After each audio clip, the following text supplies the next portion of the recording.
بسم اللہ الرحمن الرحیم۔ ابو لہب بھی حضور اکرم صلی اللہ علیہ وسلم کی ایجا رسانی میں آگے تھا۔ نبی کریم صلی اللہ علیہ وسلم کی تبلیغ میں رکاوٹ ڈالتا تھا۔ آپ صلی اللہ علیہ وسلم کو برا بھلا کہتا تھا۔ اس کی بیوی ام جمیل بھی اس کے ساتھ شامل تھی۔ وہ جنگل سے کاٹے دار لکڑیاں کاٹ کر لاتی اور نبی کریم صلی اللہ علیہ وسلم کے راستے میں بچھا دیتی۔ اس پر اللہ تعالیٰ نے سورہ المسد نازل فرمائی۔ اس میں ابو لہب کے ساتھ اس کی بیوی کو بھی عذاب کی خبر دی گئی۔ وہ غصے میں آگ ببولا ہو گئی، پتھر ہاتھ میں لیے حضور صلی اللہ علیہ وسلم کی طرف بڑھی۔ اس وقت حضور صلی اللہ علیہ وسلم کے ساتھ ابو بکر صدیق رضی اللہ تعالیٰ عنہ بھی تھے۔ انہوں نے ابو لہب کی بیوی کو آتے دیکھا تو فرمایا، اللہ کے رسول، یہ عورت بہت زبان دراز ہے، اگر آپ یہاں ٹھہرے تو اس کی بد زبانی سے آپ کو تکلیف پہنچے گی۔ ان کی یہ بات سن کر حضور نبی کریم صلی اللہ تعالیٰ علیہ وسلم نے فرمایا، ابو بکر فکر نہ کرو، وہ مجھے نہ دیکھ سکے گی۔ اتنے میں ام جمیل نزدیک پہنچ گئی۔ اسے وہاں صرف ابو بکر صدیق رضی اللہ تعالیٰ عنہ نظر آئے۔ وہ آتے ہی بولی، ابو بکر تمہارے دوست نے مجھے جلیل کیا ہے، کہاں ہے تمہارے دوست جو سیر پڑھتا ہے؟ ابو بکر بولے، کیا تمہیں میرے ساتھ کوئی نظر آ رہا ہے؟ کیوں، کیا ہوا؟ مجھے تو تمہارے ساتھ کوئی نظر نہیں آ رہا ہے۔ انہوں نے پوچھا، تم ان کے ساتھ کیا کرنا چاہتی ہو؟ جواب میں اس نے کہا، میں یہ پتھر ان کے منہ پر مارنا چاہتی ہوں۔ اس نے میری شان میں ناجیبہ سیر کہے ہیں۔ وہ سورہ المسد کی آیت کو سیر سمجھ رہی تھی۔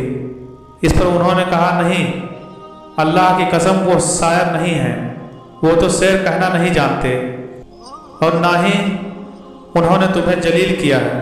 یہ سن کر وہ واپس لوٹ گئی۔ بعد میں ابو بکر صدیق رضی اللہ تعالیٰ عنہ نے حضور صلی اللہ تعالیٰ علیہ وسلم سے پوچھا، اے اللہ کے رسول، وہ آپ کو دیکھ کیوں نہیں سکی؟ آپ نے ارشاد فرمایا، ایک فرشتے نے مجھے اپنے پروں میں چھپا لیا تھا۔ ایک روایت کے مطابق آپ نے یہ جواب ارشاد فرمایا تھا، میرے اور اس کے درمیان ایک آڑ پیدا کر دی گئی تھی۔ ابو لہب کے ایک بیٹے کا نام عتبہ اور دوسرے بیٹے کا نام عتیبہ تھا۔ اعلان نبوت سے پہلے رسول کریم صلی اللہ علیہ وسلم نے اپنی دو بیٹیاں حضرت رقیہ اور حضرت ام کلثوم رضی اللہ تعالیٰ عنہ کا نکاح ان دونوں بیٹوں کے ساتھ کر دیا تھا۔ یہ صرف نکاح ہوا تھا، ابھی رخصتی نہیں ہوئی تھی۔ اسلام کا آغاز ہوا اور سورہ لہب نازل ہوئی تو ابو لہب نے غصے میں آ کر اپنے بیٹوں سے کہا، اگر تم محمد کی بیٹیوں کو طلاق نہیں دو گے تو میں تمہارا چہرہ نہیں دیکھوں گا۔ چنانچہ ان دونوں نے انہیں طلاق دے دی۔ دیکھا جائے تو آپ صلی اللہ تعالیٰ علیہ وسلم کی بیٹیوں کے لیے اس میں حکمت تھی۔ گویا اللہ تعالیٰ نے چاہا کہ یہ پاک صاحبزادیاں عتبہ اور عتیبہ کے یہاں نہ جا سکیں۔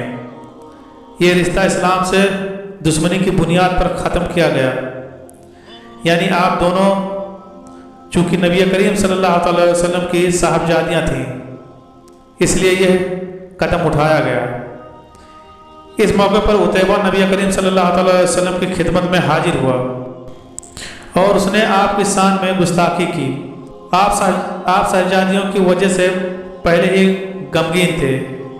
ان حالات میں آپ نے اس کے حق میں بد دعا فرمائی، اے اللہ، اس پر اپنے کتوں میں سے ایک کتا مسلط فرما دے۔ عتیبہ یہ بد دعا سن کر وہاں سے لوٹ آیا۔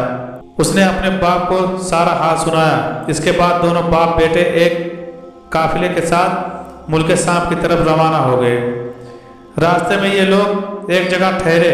وہاں قریب ہی ایک راہب کی عبادت گاہ تھی۔ راہب ان کے پاس آیا۔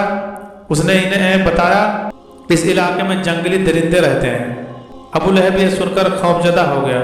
نبی کریم صلی اللہ علیہ وسلم کی بد دعا یاد آ گئی۔ اس نے قافلے والوں سے کہا، تم لوگ میری حیثیت سے باخبر ہو اور یہ بھی جانتے ہو کہ میرا تم پر کیا حق ہے۔ انہوں نے ایک زبان ہو کر کہا، بے شک ہمیں معلوم ہے۔ ابو لہب یہ سن کر بولا، تب پھر تم ہماری مدد کرو، میں محمد کی بد دعا کی وجہ سے خوفزدہ ہو گیا ہوں، اس لیے تم لوگ اپنا سامان اس